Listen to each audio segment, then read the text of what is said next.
السلام علیکم ورحمۃ اللہ تعالی وبرکاتہ۔ نحمده ونصلی ونسلم علی رسولہ الکریم، اما بعد فاعوذ باللہ من الشیطان الرجیم، بسم اللہ الرحمن الرحیم۔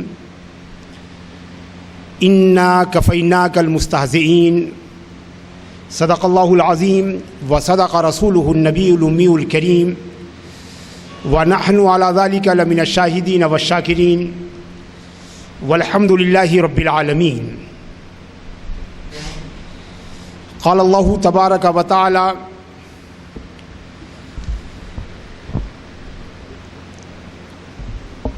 مخبرا وعامرا، اعوذ باللہ من الشیطان الرجیم، ان اللہ وملائکتہ یصلون علی النبی یا ایہا الذین آمنوا صلوا علیہ وسلموا تسلیما۔ اللہم صل علی سیدنا و مولانا محمد وعلی آل سیدنا و مولانا محمد وبارک وسلم کما تحب وترضی بان تصلی علیہ۔ حضرات گرامی، اللہ رب العزت کا شکر و احسان ہے جس نے ہمیں نبی کریم صلی اللہ تعالیٰ علیہ وسلم کی عزت و ناموس کے نام پر یہاں اکٹھا کیا۔ اللہ کا درود و سلام نازل ہو رحمت عالم، نور مجسم، ہادی عالم صلی اللہ علیہ وسلم پر، جنہیں ان کے رب نے سراپا رحمت بنا کر بھیجا، خلق عظیم کا تاج پہنا کر بھیجا، اور جن کے ناموس و عزت کی حفاظت کا خود ذمہ لیا۔ ارشاد ربانی ہے: انا کفیناک المستہزئین۔ اے محبوب، آپ کا مذاق اڑانے والوں کے مقابلے میں ہم آپ کے لیے کافی ہیں۔ دی قرآن فاؤنڈیشن کی ضرورت نہیں ہے، ابو الحسنات اسلامک ریسرچ سینٹر کی ضرورت نہیں ہے، کسی انسان کی ضرورت نہیں ہے، فرشتوں کی ضرورت نہیں ہے۔ انا کفیناک المستہزئین۔ آپ کا مذاق اڑانے والوں کے لیے، آپ کا استہزاء کرنے والوں کے لیے، آپ سے ٹھٹھا کرنے والوں کے لیے میں ہی کافی ہوں۔ اور حضرات گرامی، جس کا رب جس کے لیے کافی ہو، اسے کسی کی ضرورت ہی کیا ہو سکتی ہے۔ تحفظ ناموس رسالت کے ذریعے قرآن فاؤنڈیشن کا یہ دعویٰ نہیں ہے کہ جس کی حفاظت و صیانت کا دعویٰ ذمہ اللہ نے اپنے کرم پر لیا ہے، ہم اس کی ناموس و عزت کی حفاظت کرنے کے لیے یہاں اکٹھا ہیں۔ ارے ہم تو ان کے ناموس و عزت کے نام پر اپنے ایمان کی حفاظت کے لیے یہاں آئے ہیں۔ ہم کیا کریں گے رسول کی ناموس و حرمت کی حفاظت، جس کے ناموس و حرمت کی حفاظت کو اللہ نے اپنے ذمہ کرم پر لیا ہے۔ ہم تو یہاں اپنے ایمان کی حفاظت کے لیے آئے ہیں، اس لیے کہ رسول کی گستاخی پر جو دل نہ مچلے وہ مسلمان کا دل نہیں ہے۔ رسول کی گستاخی پر جو پیشانی شکن آلود نہ ہو وہ کسی مسلمان کی پیشانی نہیں ہے۔ رسول کی گستاخی پر جسے کرب نہ ہو، جس روح کو تکلیف نہ ہو، علم نہ ہو، وہ کسی مسلمان کی روح نہیں ہو سکتی ہے۔ تو حضرات گرامی، جنہیں غلط فہمی ہے، ہم ان کی غلط فہمی کو دور کرنا چاہتے ہیں کہ یہ پروگرام ناموس رسالت کے تحفظ کے لیے نہیں، بلکہ ہمارے اپنے ایمان کی تحفظ کے لیے، ہمارے اپنے یقین کی تحفظ کے لیے ہے۔ آقا دو عالم صلی اللہ تعالیٰ علیہ وسلم کی ذات بابرکات سے ہماری اپنی نسبتوں کے تحفظ کے لیے، ہماری اپنی نسبتوں کے تحفظ کے لیے ہے۔ حضرات گرامی، کیا جب ہم رسول کی تعریف کرتے ہیں، مدح کرتے ہیں، تو کیا مدح رسول کا حق ادا کر سکتے ہیں؟ ارے جس طرح ہم تحفظ ناموس رسالت نہیں کر سکتے، ویسے ہم رسول کی مدح بھی نہیں کر سکتے۔ لہذا شاعروں کو منع کر دیجئے کہ وہ نعتیں نہ پڑھیں، نغمہ سنجان مصطفیٰ کو کہہ دیجئے کہ وہ زمزمہ خوانی نہ کریں، اس لیے کہ جب تم کر نہیں سکتے ہو تو کیا انہیں کرنے کی اجازت نہ دی جائے؟ اگر کوئی نعت نہیں پڑھ سکتا، نعت پڑھنے والا کیا رسول کی تعریف کر سکتا ہے؟ مدح کرنے والا کیا رسول کی مدح کر سکتا ہے؟ رسول کی ثنا کرنے والا کیا ان کے ثنا کا حق ادا کر سکتا ہے؟ ارے حسان جیسے شاعر، حسان جیسے نادگو رضی اللہ عنہ، جن کو رسول اکرم صلی اللہ علیہ وسلم کی پوری تائید حاصل ہے، جن کے بارے میں نبی کریم صلی اللہ علیہ وسلم نے فرمایا عجیب عن رسول اللہ، اے حسان رسول اللہ کی طرف سے جواب دو، اللہم ایدہ بروح القدس، اے اللہ روح القدس کے ذریعے حسان کی مدد فرما۔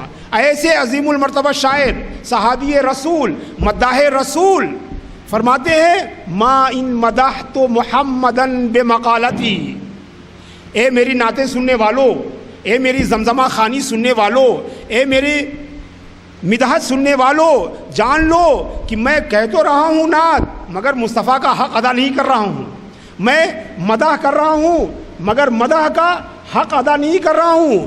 ما ان مدحت محمدن بمقالتی، میں اپنے مقالے کے ذریعے، اپنی نعت کے ذریعے مصطفیٰ جان رحمت کی مدح نہیں کر رہا ہوں، لیکن مدحت مقالتی بمحمد، بلکہ میں اپنے نعت کی تعریف کر رہا ہوں مصطفیٰ جان رحمت کے ذریعے سے، میں اپنے قول کی تعریف کر رہا ہوں، میں اپنے کلام کی تعریف کر رہا ہوں۔ ارے میں مصطفیٰ جان رحمت کی تعریف کیا کروں گا؟ تو حضرات گرامی، ہم بھی مداحان حسان، حضرت حسان کی ہم آواز ہو کر، ان کی ہم زبان ہو کر کہتے ہیں یہ تحفظ ناموس رسالت ہم نہیں کر رہے ہیں، ہم تو اس کے صدقے میں اپنے ایمان کی حفاظت کا سامان کر رہے ہیں۔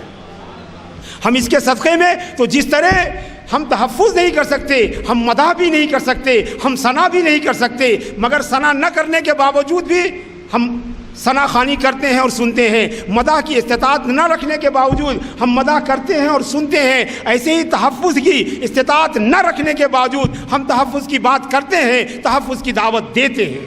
انا کفیناک المستہزئین، اے محبوب توجہ چاہوں گا، یہ آیت کریمہ آج ہی کے لیے اتاری گئی، یہ آیت کریمہ اسی بزم کے لیے نازل کی گئی ہے۔ اللہ رب العزت فرما رہا ہے انا کفیناک المستہزئین، اے محبوب آپ کو کسی کی ضرورت نہیں ہے، آپ کا مذاق اڑانے والوں کے لیے میں ہی کافی ہوں، میں ہی ان کا بدلہ جو ہے دوں گا۔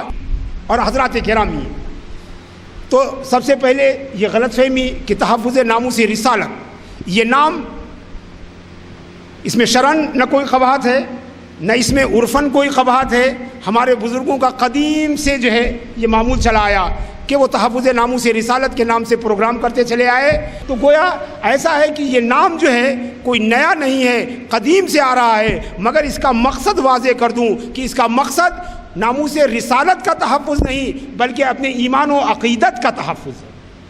جیسے کہ اللہ فرماتا ہے، آپ دیکھیں یہ تو ناموس تحفظ ہلکا لفظ ہے، اللہ تو فرماتا ہے ان تنصروا اللہ ینصرکم، اگر تم اللہ کی مدد کرو گے تو اللہ تمہاری مدد کرے گا۔ تو بتاؤ اللہ کی مدد کون کر سکتا ہے؟ جس طرح ہم تحفظ اگر نہیں کر سکتے تو مدد کر سکتے ہیں، ہم مدد بھی نہیں کر سکتے، بلکہ اللہ فرماتا ہے رسول کی مدد کرنے کے بارے میں بھی اللہ فرماتا ہے والذین آمنوا بہ وعزروہ ونصروہ، جنہوں نے تحفظ ناموس، قرآن کہہ رہا ہے کہ والذین آمنوا بہ، جو لوگ اللہ پر ایمان لائے ہیں، وعزروہ، اور جنہوں نے اللہ کے محبوب، جو لوگ اللہ کے رسول پر ایمان لائے ہیں اور جنہوں نے اللہ کے رسول کی نصرت و حمایت کی ہے، جنہوں نے اللہ کے رسول کی مدد کی ہے، اولئک هم المفلحون، وہی کامیابی والے۔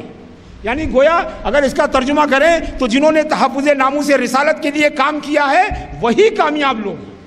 قرآن کہہ رہا ہے، قرآن کہہ رہا ہے ان تنصروا اللہ ینصرکم، ارے رسول کی نصرت نہیں، خدا تو کہہ رہا ہے کہ اگر تم خدا کی مدد کرو گے تو خدا تمہاری مدد کرے گا۔ بتاؤ بندہ خدا کی مدد کیسے کر سکتا ہے؟ بندہ خدا کی مدد اس طرح کر سکتا ہے کہ خدا کے بھیجے ہوئے دین پر قائم ہو جائے۔ ہم تحفظ ناموس رسالت اس طرح کر سکتے ہیں کہ نبی کریم صلی اللہ علیہ وسلم کی تعظیم و توقیر کے نغمے گنگنائیں، نبی کریم صلی اللہ تعالیٰ علیہ وسلم کے تعریف و تعارف کی محفلیں سجائیں، اس طرح ہم تحفظ ناموس رسالت کر سکتے ہیں۔ تو حضرات گرامی، آج کہ اس محفل کی بنیادی غرض و غایت یہ ہے کہ ہم مقام نبوت کو جانیں، ہم جانیں کہ ہمارے محبوب دو عالم صلی اللہ تعالیٰ علیہ وسلم کون تھے، ان کا مقام و مرتبہ کیا تھا۔ ان کی عظمت و شان کیا تھی اور کیسے ان کی حقیقت کو دوسروں تک پہنچائیں، کیسے ان کی تعریف دوسروں تک پہنچائیں۔ عزیزان گرامی، یہ بے حد کڑوی حقیقت ہے کہ ہم لوگ سال بھر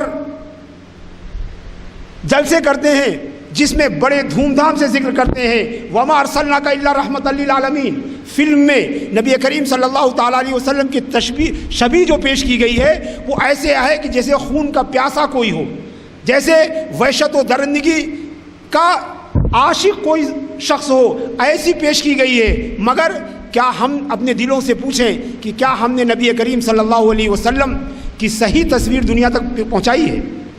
ہم جلسے کرتے ہیں وَمَا أَرْسَلْنَاكَ إِلَّا رَحْمَةً لِّلْعَالَمِينَ، اے محبوب ہم نے سارے عالم کے لیے رحمت بنا کر بھیجا ہے۔ ہم نبی کی حدیث پڑھتے ہیں، پڑھاتے ہیں، سنتے اور سناتے ہیں، انما انا رحمت مہدات، مجھے رحمت مہدات بنا کر بھیجا گیا ہے۔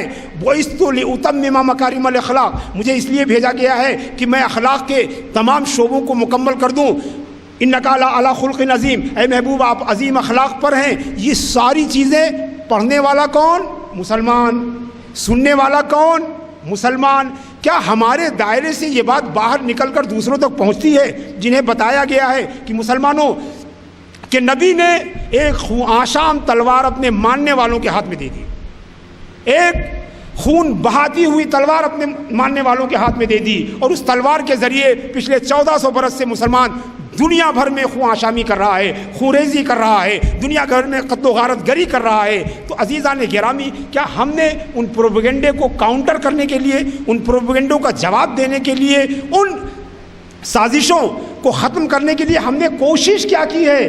ارے اگر اللہ تبارک و تعالیٰ کی نصرت و حمایت نہ ہوتی، ہم نے تو اپنے آقا کے لیے کچھ بھی نہیں کیا ہے۔ یہ تو اللہ کا کرم ہے کہ جس نے ان کی حفاظت اور گستاخوں کے خلاف ان کی نصرت و حمایت کو اپنے ذمہ کرم پر لے لیا ہے۔ حضرات گرامی، اس آیت کریمہ جسے ہم نے اپنا سرنامہ سخن بنایا ہے، اِنَّا کَفَيْنَاكَ، بے شک ہم کَفَيْنَاكَ کافی ہیں آپ کے لیے، المستہزئین، آپ کا مذاق اڑانے والوں کے خلاف، آپ کی گستاخی کرنے والوں کے خلاف، آپ کو گالیاں دینے والوں کے خلاف، آپ کے کارٹون بنانے والوں کے خلاف، آپ پر گندی فلم بنانے والوں کے خلاف، آپ پر جھوٹے الزام لگانے والوں کے خلاف، آپ کے بارے میں غلط بیان دینے والوں کے خلاف۔ عزیزان گرامی، اللہ فرماتا ہے کہ وہ خود کافی ہے۔ اور اگر آپ دیکھیں تو جیسا ابھی ہم سے پہلے مقرر نے اشارہ کیا کہ یہ ایک سازش کا حصہ ہے، ایک سازش کا حصہ ہے۔ 10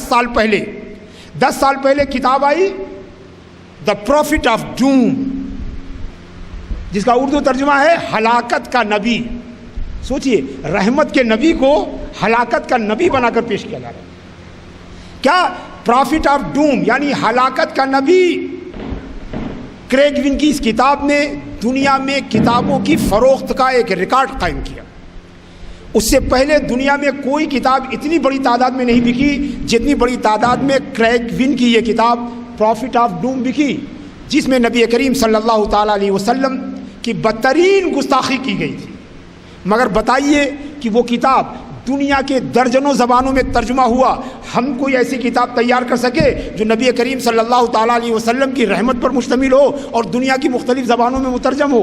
نہیں حضرات گرامی۔ اس کے بعد تھوڑی دنوں کے بعد سیمویل ہنٹنگٹن کی کتاب آئی، clash of civilization and the remaking of new world order, جس میں پیش کیا گیا کہ پوری دنیا میں سویلائزیشن کا ایک کلیش ہے، تہذیبوں کا ایک ٹکراؤ ہے، جس میں ایک طرف مسلمان ہیں اور دوسری طرف تمام دنیا ہے۔ ہم نے اس کتاب کا کوئی علمی جواب دیا؟ نہیں دیا۔ اس کے بعد 2005 میں ڈنمارک کے ایک اخبار نے کارٹون کا ایک مقابلہ کیا، کارٹون کا ایک کمپٹیشن کیا۔ اس کمپٹیشن میں ہزاروں کارٹونسٹ نے شرکت کیا۔ ان ہزاروں کارٹونس میں سے 1 درجن کارٹون کا انتخاب کیا گیا، بیسٹ کارٹون قرار دیے گئے۔ اور آپ کو یہ جان کر حیرت بھی ہوگی اور غم و غصہ بھی ہوگا کہ وہ 1 درجن کارٹون سب کے سب رحمت عالم، نور مجسم، ہادی برحق صلی اللہ تعالیٰ علیہ وسلم کی ذات اقدس سے متعلق تھے۔ سارے کارٹون ان کے خلاف بنائے گئے، سارے کارٹون ان کے خراب بنائے گئے تھے. آپ اس کے بعد سلسلہ جو ہے وہ چلتا رہا.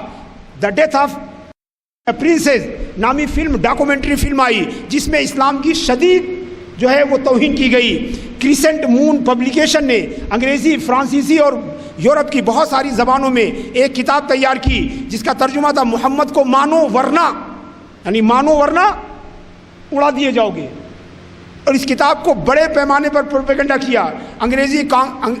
امریکن کانگریس کے ایک ممبر نے کانگریس کے اندر کھڑے ہو کر کہا کہ مکہ اور مدینہ کو بم سے اڑا دینا چاہیے, مکہ و مدینہ کو بم سے اڑا دینا چاہیے. امریکہ کے ٹیلی ویژن پروگرام 2020 کے ایک اینکر نے کہا کہ اسلام جو ہے کیا ہے, ایک ڈیڈلی وائرس ہے, الفیروس الممید ڈیڈلی وائرس ہے. اسلام جو ہے اس کے اندر کوئی بھلی چیز نہیں ہے. 2006 میں ساؤتھ جرمنی کہ ایک یونیورسٹی میں لیکچر دیتے ہوئے ویٹیکن کے پوپ نے کہا کہ اسلام دہشت گردی کو پھیلانے والا مذہب ہے جبکہ عیسائیت امن اور رحمت والا مذہب ہے. اور اس کے بعد پوپ کے بعد گویا پوپ کا یہ کہنا تھا کہ پوری دنیا کو انہوں نے لائسنس دے دیا. پوپ کے اسی بات سے متاثر ہو کر گستاخیوں کا ایک سلسلہ چلا گیا. اگر آپ دیکھیں تو کبھی فیشن پریڈ میں بیک گراؤنڈ میں اذان کی آواز آ رہی ہے, تو کبھی کسی فیشن ڈیزائنر کے کپڑے پر جو ہے اللہ اکبر لکھا ہے. اٹلی میں ایک جوتا بنانے والی کمپنی نے جوتا بنایا جس پر معاذ اللہ ثم معاذ اللہ اس میں جلالت جو ہے وہ لکھا ہوا تھا, اللہ تبارک و تعالیٰ کا اس میں گرامی جو ہے وہ لکھا ہوا تھا. تو یہ سارا مقصد کیا ہے؟ اس کا بنیادی مقصد یہ ہے کہ مسلمانوں کو اریٹیٹ کیا جائے, مسلمانوں کو برانگیختہ کیا جائے, مسلمانوں کو بھڑکایا جائے, ان کے اندر غم و غصے کی آگ لگائی جائے. اور جب مسلمان برانگیختہ ہو کر توڑ پھوڑ کریں, ہنگامے کریں, کچھ فتنہ و فساد کریں تو تصویریں بنا کر یورپ کے سامنے پیش کیا جائے, دیکھو یہ اسلام ہے, یہ مسلمان ہیں. مقصد کیا ہے؟ اسلام کو یورپ سے اور یورپ کو اسلام سے دور رکھا جائے, دور رکھا جائے. تو عزیزان گرامی یہ ایک سازش ہے جو 1985 میں اٹلی میں تیار کی گئی تھی کہ لگاتار مسلمانوں کو اریٹیٹ کیا جائے, کیونکہ مسلمانوں میں بھی کچھ ایسے عناصر ہیں, کچھ ایسے ایلیمنٹ ہیں جو بھڑکنے کے لیے تیار رہتے ہیں, بلکہ جو انتظار ہی کرتے رہتے ہیں کہ اس قسم کا کوئی واقعہ ہو جائے تاکہ وہ اپنے شور ہنگامے کے لیے انہیں موقع مل جائے. عزیزان گرامی, جہاں آج اس مبارک مسعود اور اہم اسٹیج سے سب سے بڑا پروگرام جو ہے اس رد عمل میں یہی پہلی بار ہوا ہے, لہذا میں اس ذمہ دار اسٹیج سے جہاں ان گستاخوں کی مذمت کرتا ہوں, فلم کی مذمت کرتا ہوں, کارٹون کی مذمت کرتا ہوں, چارلی ہیبڈو کے کارٹون کو کنڈیم کرتا ہوں, وہاں سے ان تمام ایسے رد عمل کو بھی ہم کنڈیم کرتے ہیں جس کے ذریعے کسی کی جانیں لی گئی ہیں, جس کے ذریعے پراپرٹی جو ہے کی گئی ہے. کسی بھی مسلم ملک میں ہمیں اجازت نہیں ہے کہ باہر سے آنے والے غیر مسلم کو ہم ایذا پہنچائیں. صحیح بخاری میں نبی کریم صلی اللہ تعالیٰ علیہ وسلم نے فرمایا کہ من قتل معاہدا لم یجد ریح الجنہ, جو شخص بھی معاہد مطلب جو ویزا لے کر آپ کے ملک میں آیا ہے, جس نے بھی ویزا لے کر ملک میں آنے والوں کو قتل کیا, وہ جنت کی خوشبو نہیں پائے گا, وہ جنت کی خوشبو نہیں پائے گا. تو عزیزان گرامی یاد رکھیے کہ وہ لوگ دراصل ایسے لوگ ہیں جو انتظار میں رہتے ہیں کہ کسی واقعے کو پا جائیں تو اپنے دہشت گردانہ حرکتوں کے لیے اسے جواز بنائیں. مسلمان وہ ہے کہ جس کا دل نبی کی گستاخی پر روئے, جس کی آنکھیں نبی کے گستاخی پر اشکبار ہوں, جس کی روح نبی کے گستاخی پر تڑپے مگر اس کے بعد بھی وہ نبی کے احکام سے باہر نہ نکلنے پائے, اس کے بعد بھی وہ نبی کے بتائے ہوئے راستے کو چھوڑنے نہ پائے, اس کے بعد بھی وہ نبی کے دکھائے ہوئے طریقے کو نظر انداز نہ کرے. عزیزان گرامی, آپ نے دیکھا کہ ایک گستاخ تھا جس نے کتاب لکھی تھی, ناول لکھی تھی, اس ناول کے خلاف دنیا بھر میں 300 مسلمان مارے گئے اور لکھنے والا اس کو سر کا خطاب مل گیا, اسے نائٹ ہوڈ کا درجہ مل گیا. اب بتاؤ نقصان میں کون ہے؟ نقصان میں وہی لوگ ہیں نا جنہوں نے ناقابت اندیشی کا ثبوت دیا, جنہوں نے ناسمجھی کا ثبوت دیا. عزیزان گرامی, ہمارا ریئیکشن جو ہے ہم چھوڑ دیں اللہ پر. اگر ہمارے پاس اگر طاقت نہیں ہے تو ہم اللہ پر چھوڑ دیں. جیسے ابتدا میں جب مسلمانوں کے پاس طاقت نہیں تھی تو انہوں نے اللہ کے حوالے کر دیا تھا. اللہ فرماتا انا کفیناک المستہزئین، اے میرے محبوب ہم آپ کے لیے کافی ہیں، آپ کے گستاخوں کے خلاف ہم کافی ہیں، آپ کے گستاخوں کے خلاف ہم آپ کے دفاع کے لیے کافی ہیں. امام قرطبی رحمۃ اللہ تعالیٰ علیہ اس آیت کریمہ کی تفسیر کرتے ہوئے تفسیر جامع احکام القرآن میں لکھتے ہیں کہ یہ آیت 5 لوگوں کے بارے میں نازل ہوئی. یہ آیت 5 لوگوں کے بارے میں نازل ہوئی. ابو لہب، ولید ابن مغیرہ، عاص ابن وائل، اسود بن ابن عبد یغوث، اور عقبہ ابن معیط، ان کے بارے میں نازل ہوئی. اور اس کو امام بخاری رحمۃ اللہ تعالیٰ علیہ نے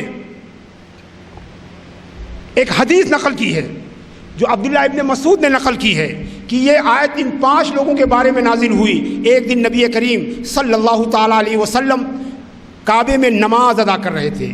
ایک دوسری روایت میں اللہ کے رسول صلی اللہ تعالیٰ علیہ وسلم حضرت جبریل کے ساتھ کعبے میں نماز ادا کر رہے تھے. اتنے میں یہ 5 گستاخ کعبے میں اکٹھا ہوئے. کعبے میں اکٹھا ہونے کے بعد آپ کو نماز پڑھتے دیکھ کر یہ سب مذاق اڑانے لگے، بولیاں بولنے لگے، طنز کرنے لگے، طرح طرح کی آوازیں یہ کسنے لگے.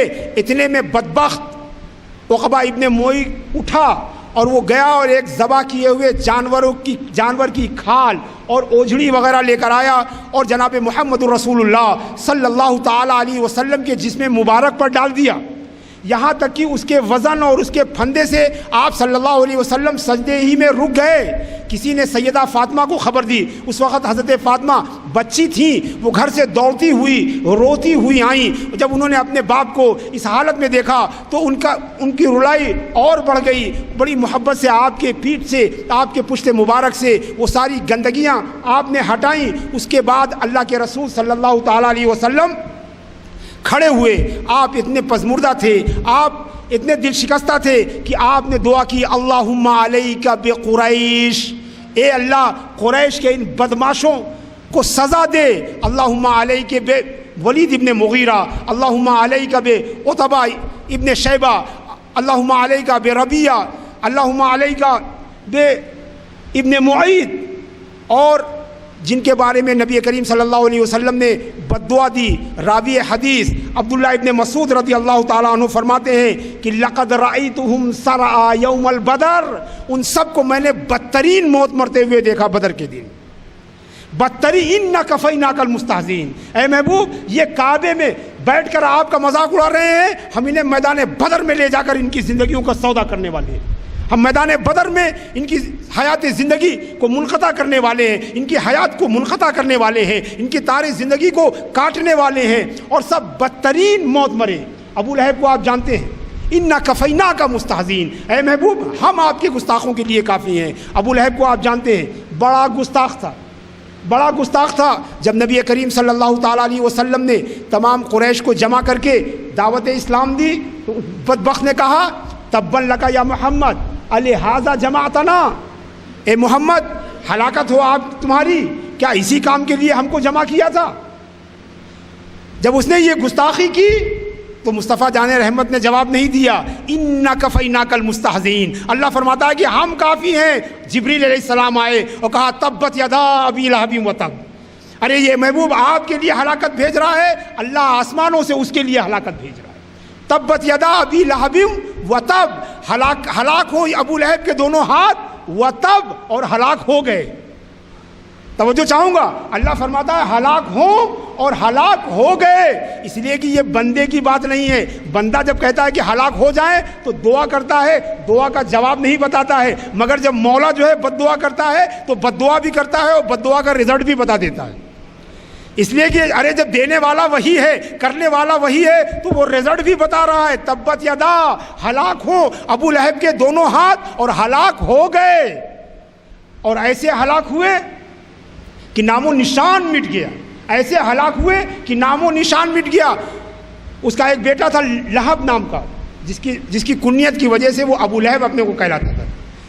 بڑا گستاخ تھا، بڑا ہی گستاخ تھا. نبی کریم صلی اللہ علیہ وسلم کو ایذا دیا کرتا تھا، گالیاں بکا کرتا تھا، آپ کے خلاف شعر کہا کرتا تھا. ایک بار اس نے حرم میں آ کر روبرو آپ کو برا بھلا کہا تو نبی کریم صلی اللہ تعالیٰ علیہ وسلم کی منہ سے بے اختیار نکل گیا، اللہم صلت علیہ بکلب من کلابک، اے اللہ اپنے کتوں میں سے کوئی کتا اس کے اوپر مسلط فرما دے، اپنے کتوں میں سے کوئی کتا اس پر مسلط فرما دے. حضرات گرامی، اس بد دعا کو سن کر ابو لہب کا بیٹا لہب اتنا ڈر گیا کہ اب وہ کہیں اکیلے جاتا ہی نہیں تھا. جب ایک بار وہ شام کے سفر تجارت پر گیا تو ابو لہب نے تمام ساتھیوں کو بلایا، کہا سنو محمد نے انہیں بد دعا دیا ہے اور ان کی بد دعا سے مجھے بڑا خوف ہے. ذرا سوچو، گستاخ اتنا بڑا تھا مگر جانتا تھا کہ ان کی بد دعا میں اثر ہے، جانتا تھا کہ ان کی دعا اور بد دعا میں اثر ہے. اس نے ساتھیوں سے کہا کہ میرے بیٹے کو محمد صلی اللہ علیہ وسلم نے بد دعا دی ہے، لہذا تم لوگ کہیں بھی اسے اکیلا نہ چھوڑنا، جہاں بھی رکنا تو چاروں طرف سے اس کی گھیرا بندی کرنا، اس کی حفاظت کرنا اور اسے درمیان میں رکھنا، اسے تنہا کبھی نہ چھوڑنا. چنانچہ راستے میں ایک جگہ ان لوگوں نے قیام کیا، پہلے وہ لہب کو لٹالا، اس کی چاروں طرف جو ہے سامان رکھا، اس کے بعد ان کے سارے نوجوان ساتھی لیٹے. رات میں اچانک ایک طرف سے ایک بڑا ہی خطرناک اور ڈراؤنا شیر جو ہے ان لوگوں پر جھپٹا مارا. وہ ایک ایک کا منہ سونگھتا ہوا جا رہا تھا، سب کا اس نے منہ سونگھا، سارے سامان کو اس نے پیروں سے ہٹا کر دیکھا اور جب آخر میں لہب تک پہنچ گیا تو اس کے نرخرے کو پکڑ کر اسے کھینچتا ہوا لے کے چلا گیا، اس کے نرخرے کو پکڑ کر کھینچتا ہوا لے کے چلا گیا. حضرات گرامی، یہی تفسیر ہے اِنَّا كَفَيْنَاكَ الْمُسْتَهْزِئِينَ. اے محبوب، ہم کافی ہیں آپ کے مذاق اڑانے والوں کے خلاف، آپ کی گستاخی کرنے والوں کے خلاف، آپ کے لیے ہم ہی کافی ہیں. امام بخاری رحمۃ اللہ تعالیٰ علیہ. عزیزان گرامی، بے حد اہم حدیث ہے اس باب میں کہ گستاخان رسول کا رزلٹ کیا ہوتا ہے، گستاخان رسول کا انجام کیا ہوتا ہے، گستاخان رسول کا نتیجہ کیا ہوتا ہے. امام بخاری علیہ رحمۃ الباری اپنی صحیح میں ایک حدیث نقل کرتے ہیں کہ ایک نصرانی تھا، عیسائی تھا، مسلمان ہو گیا. مسلمان ہونے کے بعد اس نے کتابت قرآن میں بھی حصہ لیا، مگر کچھ دن بعد اس بدبخت اور ازلی شقی نے پھر دامن اسلام کو چھوڑ دیا، مرتد ہو گیا. اب مرتد ہونے کے بعد ظاہر سی بات ہے کہ وہ مرتد تو ہوا تھا لالچ میں، مگر اپنے لالچ کو تو بتا نہیں سکتا تھا. وہ مصطفیٰ جان رحمت صلی اللہ تعالیٰ علیہ وسلم کی گستاخیاں کرنے لگا، آپ کے خلاف بیانات دینے لگا، آپ کا مذاق اڑانے لگا. تو اللہ تبارک و تعالیٰ نے اِنَّا كَفَيْنَاكَ الْمُسْتَهْزِئِينَ کے تقاضے کے مطابق اسے عین جوانی کی حالت میں جو ہے اس کی روح قبض کر لی. موت آ گئی اور موت ہی نہیں آئی. جب اس کے ساتھیوں نے رات میں اسے دفن کیا تو صبح کو دیکھا کہ اس کی لاش قبر کے باہر پڑی ہے. اس کی لاش، اس گستاخ رسول کی لاش قبر کے باہر ہے. اس کے ساتھیوں نے پروپیگنڈا کیا کہ یہ محمد صلی اللہ تعالیٰ علیہ وسلم اور ان کے ساتھیوں کا عمل ہے. امام بخاری فرماتے ہیں کہ جب اس کی لاش باہر پڑی ہوئی پائی گئی تو لوگوں نے آپس میں چمگوئی کی. نصرانیوں نے کہا کہ یہ محمد صلی اللہ علیہ وسلم اور ان کے ساتھیوں کا کام ہے، جنہوں نے اس کی لاش کو کھود کر باہر نکال دیا. چنانچہ ان لوگوں نے اس شخص کی قبر کو اور گہرا کیا، اور گہرا کرنے کے بعد گہری قبر میں اسے دفن کر دیا. اگلے دن صبح ہوئی تو اس کی لاش پھر باہر پڑی ہوئی پائی گئی. چنانچہ پھر اس کے ساتھیوں نے کہا کہ یہ اصحاب محمد صلی اللہ علیہ وسلم کا کام ہے. چنانچہ اس کی قبر کو خوب گہرا کیا، جتنا ان کے امکان میں تھا اتنا گہرا کیا، اور اس کے بعد انہیں اس کو دفن کیا گیا. مگر صبح ہوئی تو اس کی لاش پھر قبر کے باہر پڑی ہوئی تھی. تو لوگ ڈر گئے اور سمجھ گئے کہ یہ گستاخ رسول کا یہی انجام ہونا چاہیے. گستاخی رسول کا یہ انجام ہے کہ نہ جانے اس کا کیا حشر ہوگا قیامت میں. ابھی اسے قبر بھی قبول کرنے کو تیار نہیں ہے، قبر بھی اس گستاخ کو قبول کرنے کے لیے تیار نہیں ہے. حضرات گرامی، علماء کرام نے اس واقعے کو لے کر یہ علمی نکتہ بیان کیا ہے کہ گستاخی رسول ایسا جرم ہے کہ گستاخ رسول کو قبر بھی قبول نہیں کرتی ہے. ارے قبر میں جانے والے بڑے بڑے گناہگار ہوتے ہیں، کافر ہوتے ہیں، مشرک ہوتے ہیں، منافق ہوتے ہیں، مرتد ہوتے ہیں، اتنے بڑے بڑے گناہگار قبر میں آتے ہیں، مگر ان میں سے کسی کے بارے میں نہیں سنا گیا کہ اس کی قبر نے اس کو باہر نکال دیا ہوگا۔ مگر گستاخی رسول وہ عظیم گناہ ہے کہ زمین بھی اپنے سینے میں گستاخ کو لینے کے لیے تیار نہیں ہے۔ انا کفیناک المستہزئین، اے محبوب ہم گستاخوں کے مقابلے میں آپ کے لیے کافی و شافی ہیں، ہم گستاخوں کے مقابلے میں ہم آپ کے لیے جو ہے وہ کافی ہیں۔ حضرات گرامی، آپ جانتے ہیں کہ نبی کریم صلی اللہ تعالیٰ علیہ وسلم، آپ گستاخوں کا انجام دیکھیے اور اس آیت کریمہ کی تفسیر بھی سمجھتے چلیے۔ انا کفیناک المستہزئین، نبی کریم صلی اللہ تعالیٰ علیہ وسلم نے دعوت اور پیغام رسالت مختلف حکمرانوں کے پاس بھیجا۔ مصر کے بادشاہ مقوقس کے پاس بھیجا، روم کے بادشاہ قیصر کے پاس بھیجا، ایران کے بادشاہ کسرا کے پاس بھیجا، اور بہت سارے بادشاہوں اور حکمرانوں کے پاس بھیجا۔ مورخین کہتے ہیں کہ قیصر کے پاس جب آپ کا پیغام پہنچا تو اس نے آپ کے پیغام کو قبول تو نہیں کیا، مگر بڑے احترام سے اپنے پاس رکھا، اور جو قاصد تھا، جو پیامبر تھا، جو پیغام لانے والا تھا، اس کا اعزاز و اکرام کیا قیصر نے۔ علماء فرماتے ہیں کہ اس کی برکت سے اگرچہ وہ ایمان نہیں لایا، مگر نامہ رسول کی برکت سے، رسول کے خط کے احترام کی برکت سے اللہ تبارک و تعالیٰ نے اس کے خاندان میں حکومت کو باقی رکھا۔ اگرچہ شام اس کے ہاتھ سے نکل گیا، اگرچہ ترکی اس کے ہاتھ سے نکل گیا، مگر اٹالیا میں اس کے خاندان کی حکومت کئی سو برس تک چلتی رہی، صرف نامہ رسول اور رسالہ رسول اور رسول کے خط کے احترام کی برکت سے۔ اور دوسری طرف کسرا نے نہایت گستاخی کے ساتھ آپ کے خط کو پھاڑ کر پھینک دیا، تو اللہ تبارک و تعالیٰ نے اس کے اقتدار کو پھاڑ کر پھینک دیا، اللہ نے اس کی حکومت کے ٹکڑے ٹکڑے کر دیے۔ احمد ابن حجر اسقلانی رحمۃ اللہ تعالیٰ علیہ لکھتے ہیں کہ وہ خط ہمارے زمانے تک قیصر کے خاندان میں متوارث ہیریڈیٹری کے طور پر ایک حکمراں سے دوسرے حکمراں تک منتقل ہوتا رہا، اور ان کا ایمان تھا کہ اسی خط کی برکت سے ہمارے یہاں حکمرانی قائم ہے۔ چنانچہ علامہ ابن حجر اسقلانی رحمۃ اللہ تعالیٰ علیہ بعض راویوں کے حوالے سے لکھتے ہیں کہ انہوں نے اس خط کو ہمارے زمانے تک دیکھا بھی ہے۔ تو عزیزان گرامی، سوچئے کہ اللہ تبارک و تعالیٰ اپنے محبوب کی کیسی نصرت و حمایت کرنے والا ہے، وہ کیسا کافی ہے اپنے محبوب بندے کے لیے کہ ذات رسول تو ذات رسول، اگر رسول کے نامی کی گستاخی ہو تو یہ اللہ کو برداشت نہیں، تو جو ذات رسول کی گستاخی کرتے ہیں اللہ اسے کیسے برداشت کرے گا۔ انا کفیناک المستہزئین، اے محبوب ہم آپ کے لیے جو ہے کافی ہیں۔ تو ہم نے دیکھا کہ ابو لہب گستاخ تھا، اللہ تبارک و تعالیٰ نے کیسا بدلہ لیا۔ اس نے جب کہا کہ تباً لکا یا محمد الہٰذا جمعتنا، ارے کیا اسی کام کے لیے ہمیں جمع کیا ہے؟ تو اللہ نے آیت نازل فی تبت یدا ابی لہب وتب، اے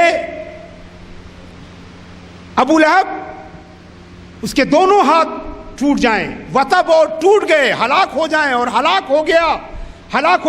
اور عزیزان گرامی، دنیا نے دیکھا کہ ابو لہب ایک ایسی بیماری میں مرا جسے عربی میں عدسہ کہتے ہیں، یہ اس سے بدن میں زخم ہو جاتا ہے، نہایت بدبو آتی ہے، اور عرب خاص کر کے اس بیماری کو بے حد منحوس سمجھتے تھے۔ اس بیماری میں مرنے والوں کے جنازے میں شرکت نہیں کرتے تھے، اس کی تدفین میں شرکت نہیں کرتے تھے۔ ابو لہب یہ گستاخ جب مرا اس بیماری میں تو اس کے اپنے بچوں نے بھی اسے ترک کر دیا، اور تاریخ میں آیا ہے کہ 3 دن تک اس گستاخ رسول کی لاش بے گور و کفن پڑی رہی، 3 دن تک، یہاں تک کہ جب لوگوں نے طنز کرنا شروع کیا، جب لوگوں نے تعریض کرنا شروع کیا، جب لوگوں نے اس کے گھر والوں کو تانا دینا شروع کیا، تو انہوں نے اس کی لاش سے تھوڑی دور پر قبر کھودی۔ توجہ چاہوں گا کہ گستاخ رسول کا انجام کیا ہوتا ہے۔ اس کے گھر والوں نے اس کی لاش سے کافی دور پر قبر کھودی، اور ڈنڈے کے ذریعے، لمبے سے ڈنڈے کے ذریعے اس کی لاش کو دھکا دے کر قبر میں اتارا۔ آپ دیکھیں، یہ ایک دفن دنیا میں ایسا کوئی بھی آدمی دفن نہ کیا گیا ہوگا، شاید دنیا کی تاریخ میں کبھی آپ نے سنا بھی نہ ہو کہ اس دھرتی پر کوئی آدمی اس طرح دفن کیا گیا ہو کہ دفن کرنے والوں نے اس کے جسم میں ہاتھ لگانا بھی گوارا نہیں کیا، اس کے بدن کو چھونا بھی گوارا نہیں کیا، اور ڈنڈوں سے، لاٹھیوں سے اسے دھکا دے کر قبر میں اتارا گیا۔ شاید انسانیت کی تاریخ میں کوئی بھی دفن کرنے والا اس طرح دفن نہیں کیا گیا ہوگا کہ ڈنڈوں سے اور لاٹھیوں سے ڈھکیل کر اسے دفن کیا گیا ہو. اور جب وہ اپنی گڈھے میں گر گیا، جب اس کی لاش اس گڈھے میں گر گئی تو لوگوں نے دور سے پتھر پھینک کے اس کی قبر کو بند کیا. کیونکہ آپ تصور کیجئے کہ گستاخ رسول کا انجام کیا ہوتا ہے. اور ابھی جو قیامت میں اس کی سزا ہے وہ باقی ہے. دنیا میں انا کفیناک المستہزئین کی تفسیر ہے. ابو لہب کی موت اور اس کی تدفین اور اس کو اس طرح دفن کیا جانا، یہ آیت کریمہ کی تفسیر ہے کہ لوگوں نے پتھروں سے مار کر، نہ ابو لہب کی طرح کوئی اس طرح قبر میں اتارا گیا، نہ ابو لہب کی طرح کسی کو دنیا میں اس طرح جو ہے دفن کیا گیا، اس لیے کہ کوئی بھی ابو لہب کی طرح دوسرا گستاخ بھی نہیں تھا. جیسے وہ اپنی گستاخی میں بے مثال تھا، ویسے ہی وہ اپنے انجام میں بھی بے مثال. تو گستاخی رسول اتنی خطرناک ہوتی ہے. عاص بن وائل یہ بھی بڑا گستاخ تھا مکے کا. جب وہ مرنے سے پہلے نہ جانے کون سے کیڑے نے، نہ جانے کون سے کانٹے نے اس کے بدن کو زخم دیا، ایسا زخم دیا کہ اس کے پیر اونٹ کی گردن کی طرح ہو گئے اور انہی پیروں کے ساتھ رگڑتے ہوئے وہ اس دنیا سے رخصت ہو گیا. انا کفیناک المستہزئین. تو عزیزان گرامی، تاریخ ہمیں بتاتی ہے، اسلام کی تاریخ ہمیں بتاتی ہے، انسانیت کی تاریخ ہمیں بتاتی ہے کہ جس نے بھی رسول خدا صلی اللہ تعالی علیہ وسلم کی گستاخی کی، اسے بدترین انجام سے روبرو ہونا پڑا، اسے بدترین انجام سے جو ہے روبرو ہونا پڑا. اس لیے کہ ان کے گستاخوں سے بدلہ خود اللہ رب العزت لیتا ہے. اور اللہ رب العزت، آپ یقین کیجئے، ہمیں یہ سب کرنے کی ضرورت نہیں ہے. ارے جس کا حامی و ناصر خدا ہو اسے کسی کی حاجت نہیں ہے.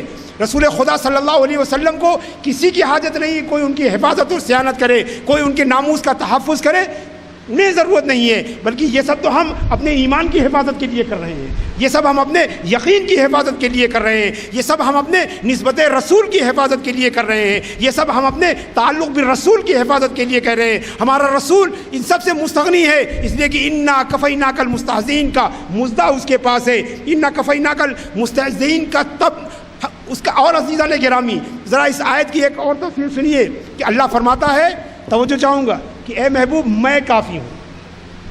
تو آپ دیکھیں کہ اللہ کی کفایت کیسی ہے، اللہ کیسے کافی ہے. اس آیت کا رشتہ میدان حشر سے جڑا ہوا ہے. توجہ چاہوں گا سر، اس آیت کا رشتہ میدان حشر سے جڑا ہوا ہے. جو پہلا گستاخ ابو لہب تھا، پہلا گستاخ تھا اس زمین پر، جس نے کہا تھا تبا لکا لہذا جمعتنا یا محمد. یہ گستاخی کی پہلی آواز تھی. اور یہاں سے انا کفیناک المستہزئین کی تفسیر شروع ہو گئی اور جنت کے دروازے تک تفسیر کا سلسلہ جاری رہے گا. توجہ چاہوں گا، جنت کے دروازے تک. میں آپ سے پوچھنا چاہتا ہوں، آپ بھی جانتے ہیں، مقررین سے سنا بھی ہوگا، امام بخاری رحمۃ اللہ تعالی علیہ نے حضرت ابو ہریرہ رضی اللہ عنہ کی روایت سے ایک طویل حدیث جو ہے نقل کی ہے، جس میں نبی کریم صلی اللہ تعالیٰ علیہ وسلم نے فرمایا کہ انا سید الناس یوم القیامہ، قیامت کے دن میں تمام انسانوں کا سردار ہوں گا. وہل تدرون مما یجمع اللہ الاولین والآخرین فی صعید واحد. جانتے ہو کہ حشر کا دن کیا ہوگا؟ جب اللہ تعالیٰ تمام اگلے پچھلوں کو ایک میدان میں اکٹھا کرے گا. تدن الشمس، جب سورج بالکل قریب آ جائے گا، اور اتنا قریب آ جائے گی کہ اس کی گرمی ما لا یطیقون ولا یحتملون، نہ اس کو کوئی برداشت کرنے کی صلاحیت رکھے گا، نہ اسے کوئی انگیز کر سکے گا. تمام اہل محشر پریشان ہو جائیں گے. اور اہل محشر میں کون لوگ ہیں؟ کون لوگ؟ سبھی، اچھے برے، نیک بد، خراب اچھے، مومن و کافر، موحد اور مشرک، منافق اور مخلص، سارے اہل محشر ہیں اور سب کا برا حال ہوگا. یہ سورج سب کے اوپر چمکے گا. لوگ، روایتوں میں آیا ہے کہ لوگ اپنے اپنے پسینوں میں ڈوبے ہوں گے. ایسی وحشت کا عالم ہوگا، ایسی خوف کا عالم ہوگا، ایسے ڈر کا عالم ہوگا. خود قرآن تعبیر کر رہا ہے فَإِذَا جَاءَتِ الطَّامَّةُ الْكُبْرَى، جب تامہ کبریٰ آئے گی، جب قیامت آئے گی. قیامت کو تامہ اسی لیے کہا جاتا ہے کہ عربی میں تامہ کا معنی ہے کہ کوئی چیز گلاس میں یا کسی ظرف میں بھر جائے اور بھر کر چھلک جائے تو اسے کہتے ہیں تمّا یا تمو، یعنی کہتے ہیں تم الوادی، یعنی وادی بھر گئی اور بہنے لگی. تو قیامت کو تامہ اسی لیے کہتے ہیں کہ لوگوں کو اتنی تکلیف ہوگی کہ سب کے صبر کے پیمانے چھلک جائیں گے. اور حضرات گرامی یاد رکھیے، بات آ گئی ہے تو بتاتا چلوں کہ قیامت کتنی خطرناک ہوگی، کتنی بھیانک ہوگی، کتنی تکلیف دہ ہوگی، کتنی جو ہے پریشان کن ہوگی کہ سیدہ عائشہ صدیقہ رضی اللہ تعالی عنہا اللہ کے رسول سے پوچھتی ہیں یا رسول اللہ کیف تحشر الناس یوم القیامہ، اے اللہ کے رسول قیامت کے دن لوگوں کا حشر کیسے ہوگا؟ تو اللہ کے رسول صلی اللہ علیہ وسلم نے فرمایا حفاتن عراتن، ننگے پیر ننگے بدن۔ حضرت عائشہ نے عرض کیا یا رسول اللہ وکیف تحشر النساء، عورتیں کیسے اٹھائی جائیں گی، عورتوں کا حشر کیسے ہوگا، وہ قیامت میں کیسے آئیں گی؟ اللہ کے رسول نے فرمایا حفاتن عراتن، ننگے بدن ننگے پیر اٹھائی جائیں گی۔ تو سیدہ عائشہ نے عرض کیا واسوتا الرجال مع النساء حفاتن عراتن، کتنی شرمندگی ہوگی، کتنی بے پردگی ہوگی، کتنے شرم کی بات ہوگی کہ مرد عورت سب بے لباس ہوں گے تو کتنا شرم آئے گی یا رسول اللہ، کتنی شرمندگی کی بات ہوگی یا رسول اللہ۔ تو اللہ کے رسول نے فرمایا اے عائشہ تم کو شرم کی پڑی ہوئی ہے، تم کو ستر پوشی کی پڑی ہوئی ہے، تم کو لباس کی پڑی ہوئی ہے۔ ارے قیامت کا دن وہ دن ہوگا یوم یفر المرء لأخیہ وامہ وابیہ وصاحبتہ وبنیہ لکل امرئ منہم یومئذ شان یغنیہ۔ اے عائشہ تمہیں اپنی ستر پوشی کی پڑی ہے، ارے اس دن لوگ دوسرے کی ستر کیا دیکھیں گے، انہیں اپنی ستر کا خیال نہیں ہوگا، انہیں اپنے سطر کا ہوش نہیں ہوگا، لوگ دوسرے کو برہنہ کیا دیکھیں گے۔ 50,000 سال تک کسی کو اپنے برہنہ ہونے کا ہوش نہیں آئے گا، اتنی بھیانک ہوگی قیامت۔ عزیزان گرامی ایسی قیامت ہوگی۔ اب اگر کوئی وہاں شجر سایہ دار ہے تو جناب محمد الرسول اللہ صلی اللہ علیہ وسلم کی ذات ہے، اگر کوئی پناہ ہے تو جناب محمد الرسول اللہ کی ذات ہے۔ تو آخر ضرورت کیا تھی؟ ارے اتنی پریشانی میں ڈالنے کی، حشر کو اس قدر تکلیف دہ بنانے کی ضرورت کیا تھی؟ سورج کو قریب لانے کی ضرورت کیا تھی؟ لوگوں کو اپنے اپنے پسینوں میں ڈبونے کی کیا ضرورت تھی؟ آؤ دوستوں میں بتاتا ہوں، اسی حدیث میں آگے بتایا جا رہا ہے کہ آخر یہ انتظام کس لیے کیا جا رہا ہے۔ یہ سب اِنَّا كَفَيْنَاكَ الْمُسْتَهْزِئِينَ کا سلسلے کا حصہ ہے کہ سارے لوگ پریشان ہوں گے۔ فَيَقُولُ بَعْضُ، بخاری کی حدیث کی طرف لوٹتا ہوں، فَيَقُولُ بَعْضُ النَّاسِ لِبَعْضٍ أَلَا تَرَوْنَ مَا نَحْنُ فِيهِ۔ اس مصیبت کے عالم میں بعض لوگ بعض سے کہیں گے کہ ارے دیکھ نہیں رہے ہو کیا حالت ہے، ہماری پریشانیوں کو دیکھ نہیں رہے ہو۔ الا ترون من یشفع لنا الی ربنا، ارے غور کرو کہ رب کے بارگاہ میں شفاعت کون کرے گا، سفارش کون کرے گا، ذرا پکڑو کسی کو، سفارش کرنے والوں کو، شفاعت کرنے والوں کو۔ عزیزان گرامی یاد رکھیے، آج کوئی سفارش کو مانے یا نہ مانے، آج کوئی شفاعت کو مانے یا نہ مانے، مگر امام بخاری کی اس حدیث کے مطابق پورے اہل محشر اس بات پر متفق ہوں گے کہ کسی سفارشی کو ڈھونڈا جائے، کسی وسیلے کو ڈھونڈا جائے، کسی شفاعت کو تلاش کیا جائے۔ ایک آدمی بڑا سے بڑا مولوی، بڑا سے بڑا مجتہد، بڑا سے بڑا عالم نہیں کہے گا کہ نہیں اللہ سے ڈائریکٹ مانگا جائے، کسی کی سفارش کی ضرورت نہیں۔ یہ میں اپنی بات نہیں کر رہا ہوں، کسی قصے اور کہانی کی بات نہیں ہے، یہ امام بخاری کی صحیح کی بات ہے کہ تمام اہل محشر آپس میں بات کریں گے کہ سفارشی ڈھونڈو، شفاعتی ڈھونڈو۔ فیاتون الی آدم، تو سب کے سب آدم علیہ السلام کے پاس آئیں گے، سب کے سب آدم علیہ السلام کے پاس آئیں گے۔ آدم علیہ السلام کی تعریف کریں گے، یا آدم انت ابو البشر خلقک اللہ بیدہ ونفخ فیک من روحہ، اے آدم آپ ابو البشر ہیں، اللہ تبارک و تعالیٰ نے آپ کو اپنے دست قدرت سے بنایا، آپ کے اندر اپنی روح ڈالی۔ الا تری ما نحن فی، ارے دیکھ نہیں رہے ہماری حالت زار، ہماری یہ پتلی حالت آپ نہیں دیکھ رہے ہیں۔ الا تری فاشفع لنا الی ربنا، تو ذرا اپنے رب سے، ہمارے رب سے سفارش کر دیجئے۔ کس چیز کی سفارش؟ جنت جانے کی نہیں، مغفرت کی شفاعت نہیں، کس چیز کی شفاعت؟ ارے صرف اتنی شفاعت کر دیجئے کہ کاروبار محشر شروع کر دیا جائے۔ ارے یہ پھوکٹ میں جو پریشانی ہے، یہ مفت میں جو پریشانی ہے، ابھی حساب کتاب نہیں ہو رہا ہے، سالوں پہ سال گزرتے چلے جا رہے ہیں، سالوں پہ سال بیتتے چلے جا رہے ہیں، مگر کوئی پرسان حال نہیں ہے۔ ارے صاحب میزان لگوایا جائے، جہنم میں جانا ہوگا تو جہنم میں جائیں گے، اگر جنت ملنی ہوگی قسمت سے تو جنت میں چلے جائیں گے، مگر یہ جنت اور جہنم سے پہلے کی مصیبت، اس سے تو نجات ملے۔ اللہ رب سے سفارش کیجئے کہ کاروبار محشر کو شروع کیا جائے۔ تو حضرت آدم، آپ سب جانتے ہیں یہ حدیث تفصیلی ہے، طویل ہے، وقت بہت ہو چکا ہے کہ حضرت آدم حضرت نوح کے پاس بھیجیں گے، وہاں جائیں گے، ان کی تعریف کریں گے، ان سے سفارش کے لیے کہیں گے، وہ حضرت ابراہیم کے پاس بھیجیں گے، ان کے پاس جائیں گے، ان سے سفارش کے لیے کہیں گے، حضرت ابراہیم حضرت موسیٰ کے پاس بھیجیں گے، حضرت موسیٰ حضرت عیسیٰ کے پاس بھیجیں گے، حضرت عیسیٰ کہیں گے میاں یہ ساری دوڑ بھاگ بند کرو، اذهبوا الی محمد صلی اللہ علیہ وسلم کے پاس جاؤ۔ تو یہ سارے اہل محشر، یہ تمام محشر کے لوگ کون لوگ ہوں گے؟ آدم سے لے کر صبح قیامت تک پیدا ہونے والا ہر فرد ہوگا اس مجمع میں، سب وہاں آئیں گے، مصطفیٰ جان رحمت صلی اللہ علیہ وسلم کے پاس آئیں گے۔ تو حضور یہ نہیں کہیں گے کہ اذهبوا الی غیری، حضور یہ نہیں کہیں گے کسی اور کے پاس جاؤ، بلکہ مصطفیٰ جان رحمت فرمائیں گے کہ انا لہا، میں شفاعت کرنے کے لیے ہوں، میں سفارش کرنے کے لیے ہوں، میں شفاعت کے لیے بنایا گیا ہوں، میرے پاس آؤ، میرے دامن رحم میں آؤ۔ اور خدا کی قسم یقین ہے کہ اس مجمع میں یہ انوسینس آف مسلم بنانے والا بھی ہوگا، اس میں چارلی ہیبڈو کا بنانے والا بھی ہوگا، اس میں جو ہے گریگ ون بھی ہوگا، اس میں سلمان رشدی بھی ہوگا، اس میں سب ہوں گے، اس لیے کہ بخاری میں کہا جا رہا ہے، حدیث میں بتایا جا رہا ہے کہ تمام اہل محشر آئیں گے اور مصطفیٰ جان رحمت کہیں گے میں تمہاری شفاعت کروں گا۔ حدیث کے الفاظ ہیں فَأَقَعُوا سَاجِدًا لِرَبِّي، مصطفیٰ جان رحمت فرماتے ہیں کہ میں اللہ کی بارگاہ میں سجدے میں چلا جاؤں گا، چنانچہ اللہ فرمائے گا یا محمد ارفع راسک سل تعطا وشفا تشفا، اے محمد صلی اللہ علیہ وسلم اپنے سر کو اٹھائیے، مانگیے دیا جائے گا، جو چاہے مانگیے دیا جائے گا، وشفا تشفا، آپ شفاعت کیجیے، آپ کی سفارش قبول کی جائے گی، آپ کی سفارش قبول کی جائے گی۔ عزیزان گرامی، ابھی میں بتا رہا ہوں، ابھی اس حدیث کو انا کفیناک المستہزئین سے جوڑ رہا ہوں، مگر اس سے پہلے ایک سوال ہے۔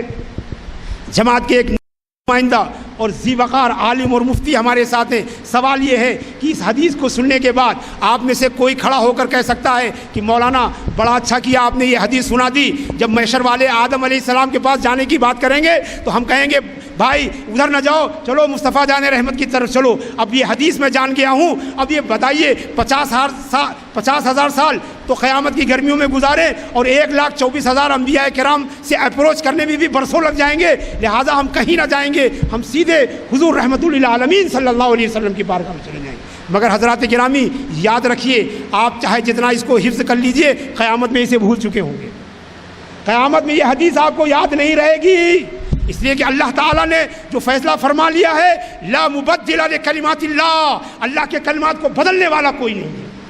جب رسول نے فرما دیا کہ سب جائیں گے آدم کے پاس تو سب کو جانا پڑے گا، ہمیں بھی جانا پڑے گا، آپ کو بھی جانا پڑے گا، امام بخاری کو بھی جانا پڑے گا، اور حضرت ابو ہریرہ جو اس حدیث کے راوی ہیں وہ بھی جائیں گے۔ کسی کو حدیث یاد نہیں رہے گی، کسی کو حدیث یاد نہیں رہے گی، سب جائیں گے۔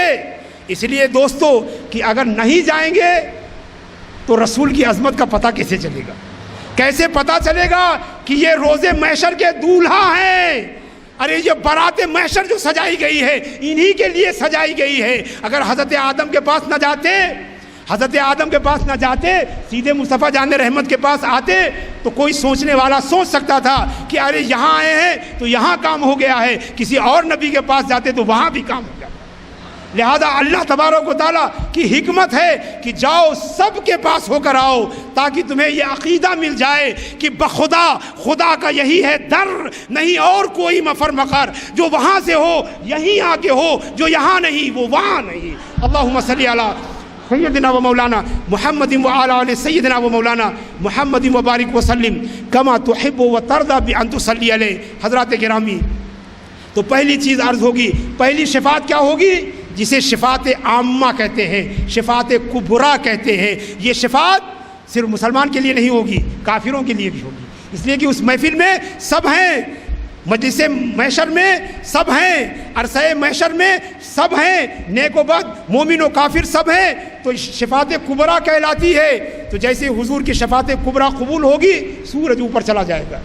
تصور کیجئے کہ جب بدنوں کو ٹھنڈی ہوا لگے گی، جب انسان کے بدن کو جو ہزاروں سال تک گرم ہواؤں میں اپنے اپنے پسینوں میں ڈوبے رہے ہوں گے. تصور کیجئے آپ روزمرہ کرتے ہیں 1 گھنٹے کے لیے بجلی چلی جاتی ہے, 1 گھنٹے میں ذرا سا پسینہ آتا ہے, پسینے کے چند قطرے آپ کے چہرے پر آتے ہیں اور اچانک پنکھے کے پر ہل جاتے ہیں تو بے ساختہ منہ سے الحمدللہ نکل جاتا ہے. ذرا سی ہوا بدن کو لگتی ہے تو منہ سے الحمدللہ نکل جاتا ہے.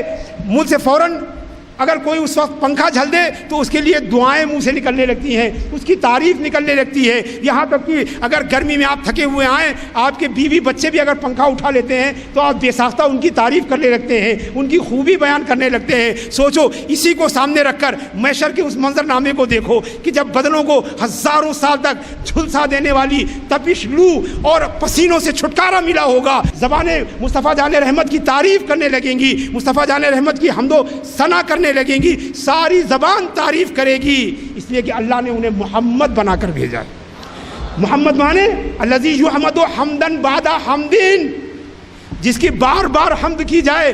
تو اب حمد کرنے والے, مدح کرنے والے, تعریف کرنے والے, نعت پڑھنے والے, زمزمہ خوانی کرنے والے صرف ابو بکر نہیں ہوں گے, ابو لہب بھی ہوگا.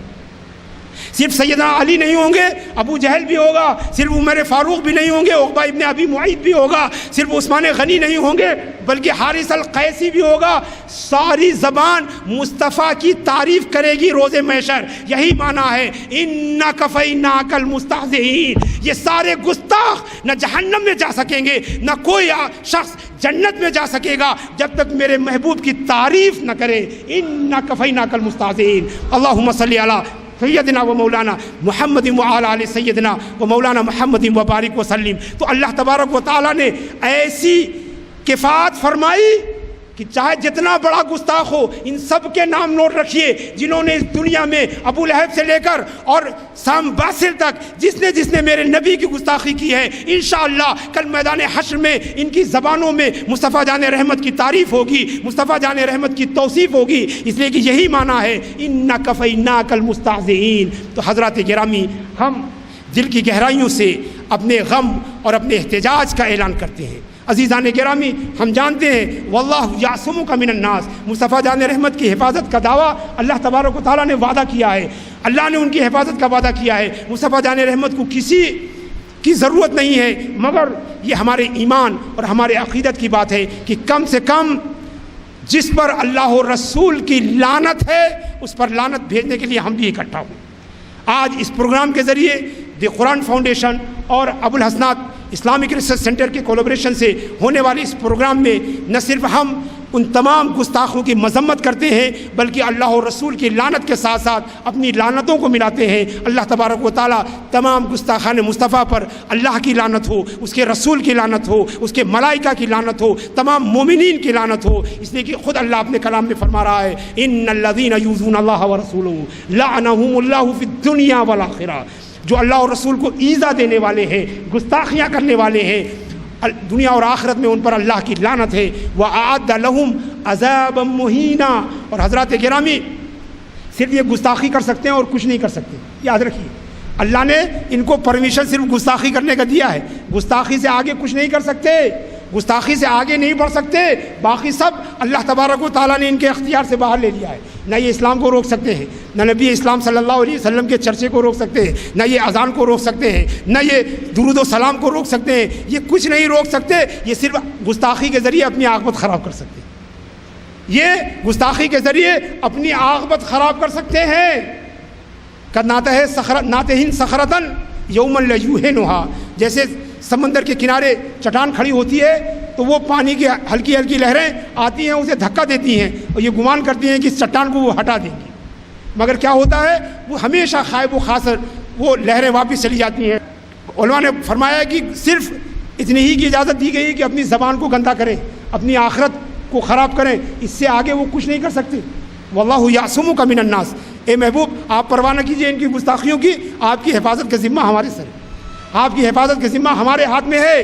ہم آپ کی حفاظت کریں گے. اور حضرات گرامی, ہم نے دیکھا ہے تو مسلمانوں کو پریشان ہونے کی ضرورت نہیں ہے, مسلمانوں کو حد درجہ ملول ہونے کی ضرورت نہیں ہے. انشاءاللہ تبارک و تعالی ہمیشہ اللہ نے اپنے حبیب کی حفاظت کی ہے اور صبح قیامت تک جو ہے وہ اپنے حبیب کی نصرت و حمایت کرتا رہے گا. ان بکواسوں سے, ان ہرزہ سرائیوں سے, ان کمینگی کی ان حرکتوں سے اس عظمت کے مینارے کا کچھ بھی بگڑنے والا نہیں ہے. انشاءاللہ تبارک و تعالیٰ ان کی عظمت کے مینارے ہمیشہ بلند رہے ہیں اور ہمیشہ بلند رہیں گے، ہمیشہ بلند رہے ہیں اور ہمیشہ بلند رہیں گے. حضرات گرامی، ضرورت اس بات کی ہے کہ ہم حضور مصطفیٰ جان رحمت صلی اللہ تعالیٰ علیہ وسلم کی حقیقی سیرت کو ان تک پہنچائیں، حقیقی سیرت کو ان تک پہنچائیں.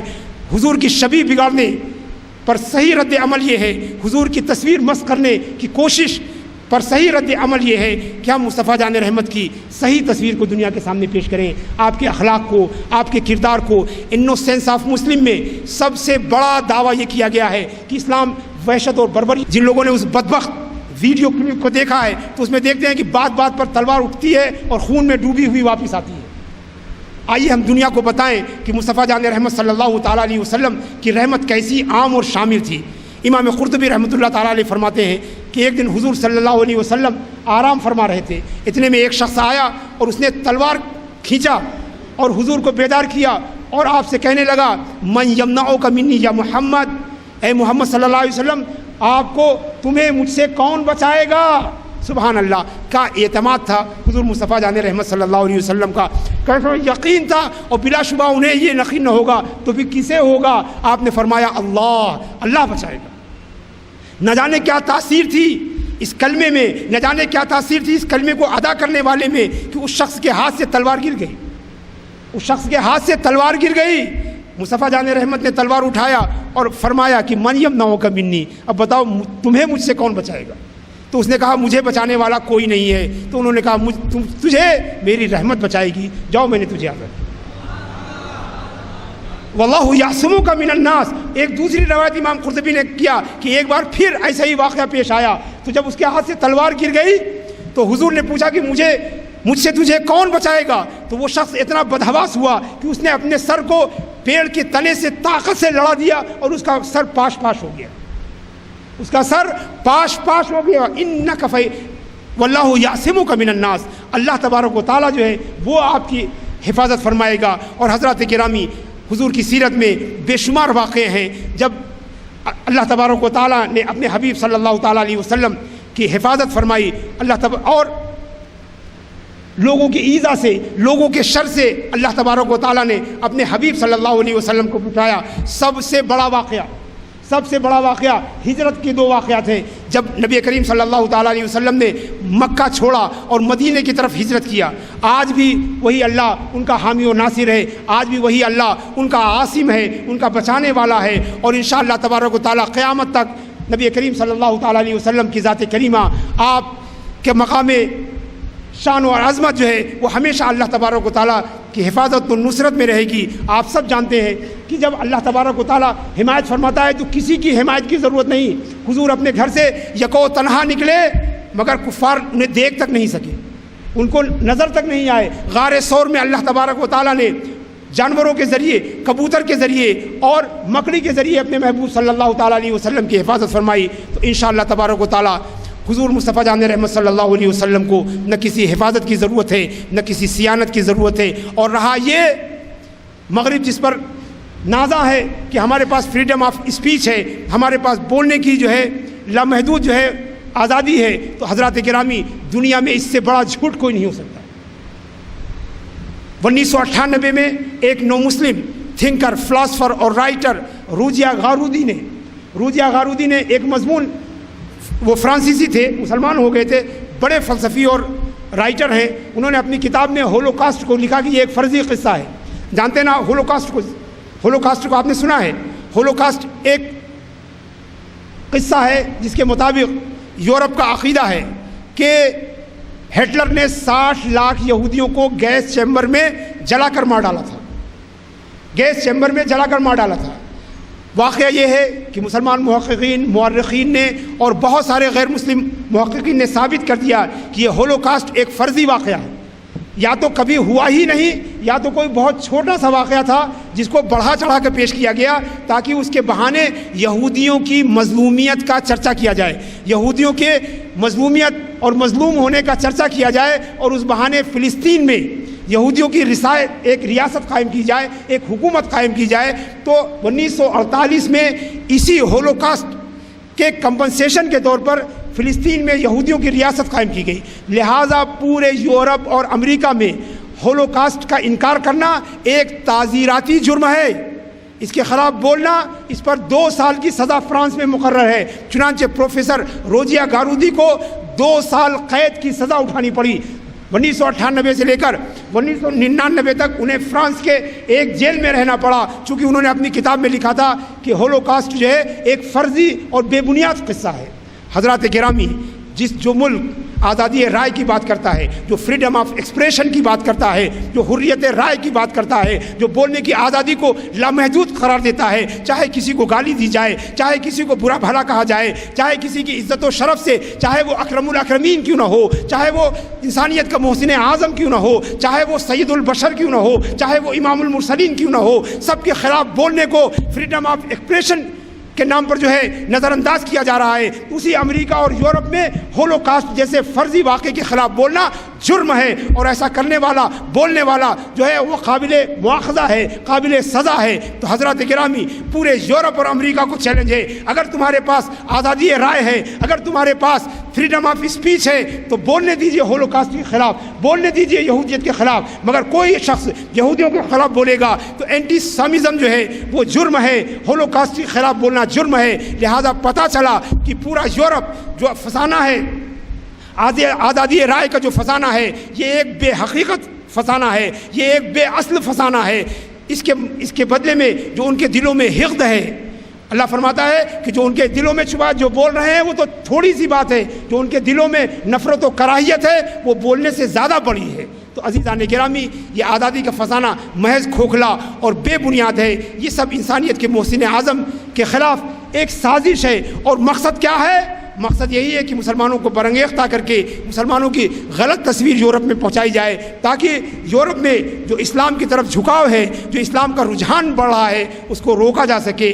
مولا کریم و کارساز سے دعا ہے کہ وہ اپنے نبی کی، ان کے دین کی حفاظت و صیانت فرمائے، اور مسلمانوں کو عقل دے کہ کسی جذبات میں آ کر کچھ ایسا نہ کریں جس سے اسلام کی شبیہ بگڑ جائے، جس سے اسلام کی تصویر بگڑ جائے. اور اس سے صرف فائدہ، جانتے ہیں، یورپ کے اسلام دشمنوں کو ہے اور بنام اسلام دہشت گردوں کو ہے، جو چاہتے ہیں کہ کوئی واقعہ ہو جائے، کوئی حادثہ ہو جائے. جیسے کرکٹ میں 12واں کھلاڑی ہوتا ہے، وہ مانا کرتا ہے کہ کوئی حادثہ ہو جائے، کسی کی پیر میں چوٹ لگ جائے تو ہمارا کھیلنے کا نمبر آ جائے. تو یہ دہشت گرد بھی جو ہے اسی طرح منایا کرتے ہیں کہ کوئی گستاخی کر دے، کوئی غلط بات کہہ دے، تاکہ ہم میں ایکٹیو ہونے کا موقع مل جائے، ہمیں فساد پھیلانے کا موقع مل جائے، ہمیں دہشت گردی کرنے کا موقع مل جائے. تو یاد رکھیے، جس طرح وہ کنڈیمیبل ہے کہ نبی کی گستاخی کی جائے، اسلام کے خلاف گستاخی کی جائے، مقدسات اسلامیہ کی گستاخی کی جائے، ویسے ہی یہ بھی کنڈیمیبل ہے، یہ بھی قابل مذمت ہے کہ اسلام کے نام پر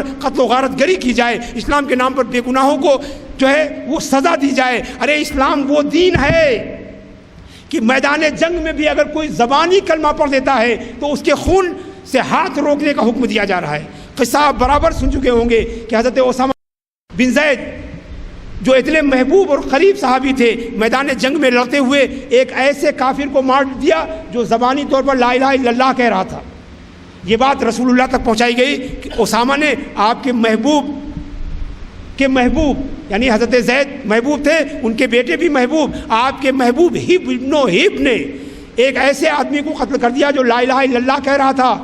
تو اللہ کے رسول غضبناک ہو گئے، اور حضرت اسامہ فرماتے ہیں کہ مجھے بلایا گیا. جب میں نے آپ کے چہرے پر غضبناکی دیکھی تو میں نے اپنے دل میں سوچا کہ یا اللہ، کاش کہ میں آج تک ایمان ہی نہ لایا ہوتا اور آج ایمان لایا ہوتا، تاکہ یہ واقعہ ہم سے سرزد نہ ہوتا. مصطفیٰ جان رحمت اتنا غضبناک، اتنا غصے میں نے کبھی نہیں دیکھا.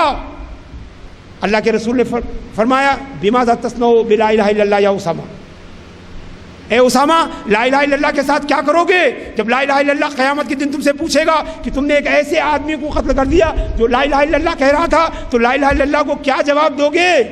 تو حضرت اسامہ نے عرض کیا یا رسول اللہ، میری گزارش سن لی جائے، میری عرضداشت سن لی جائے. یا رسول اللہ، وہ مجھ پر حملے کر رہا تھا، وہ مجھے نشانہ بنا رہا تھا، کئی بار میں جان سے ہاتھ دھوتے دھوتے بچا، اچانک ایک ایسا داؤں چل گیا کہ اس کے ہاتھ سے تلوار نکل گئی. جب تلوار نکل گئی تو صرف اس نے جان بچانے کے لیے لا الہ الا اللہ پڑھ دیا. یا رسول اللہ اس نے دل سے نہیں پڑھا تھا, اس نے دل سے اقرار نہیں کیا تھا. تو مصطفیٰ جان رحمت محسن انسانیت رحمت للعالمین صلی اللہ تعالیٰ علیہ وسلم نے فرمایا حلا شققت قلبہ, ارے کیا تم نے اس کا دل چیر کے دیکھا تھا کہ دل سے نہیں پڑھا ہے؟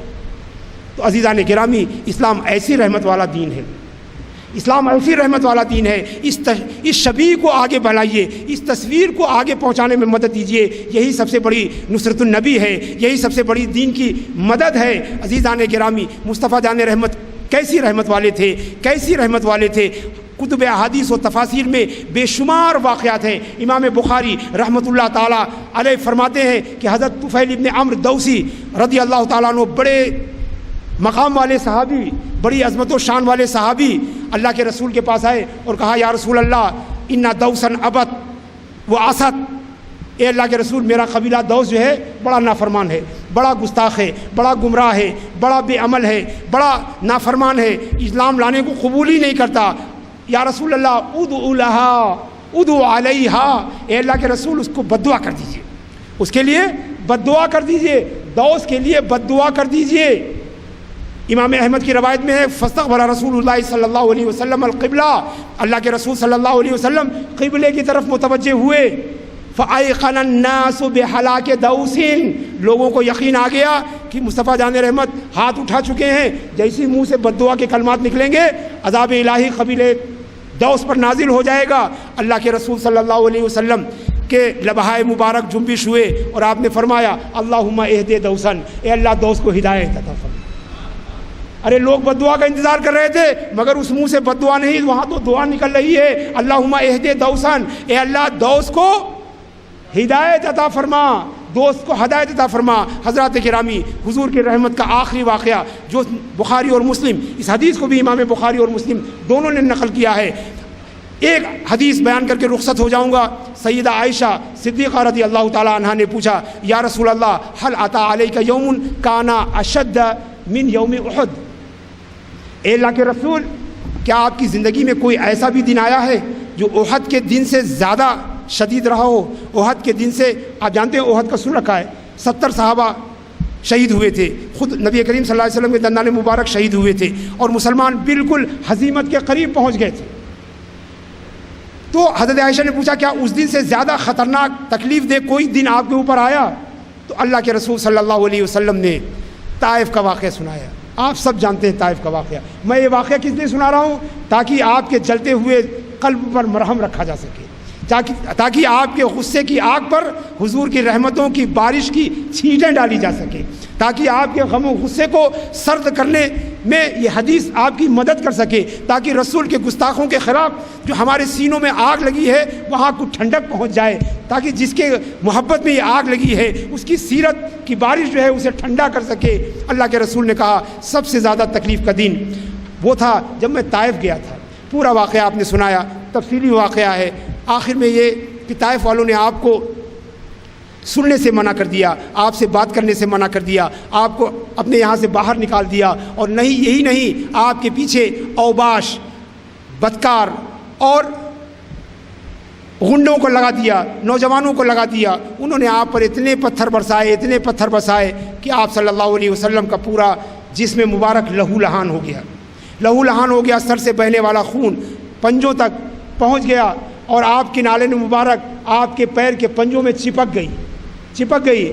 اللہ کے رسول فرماتے ہیں کہ میں اسی حال میں ٹوٹے ہوئے دل کے ساتھ, شکستہ قلب کے ساتھ, شکستہ آرزوؤں کے ساتھ میں واپس آ رہا تھا کہ مجھے اچانک محسوس ہوا کہ میرے سر پر بادل آ گیا ہے.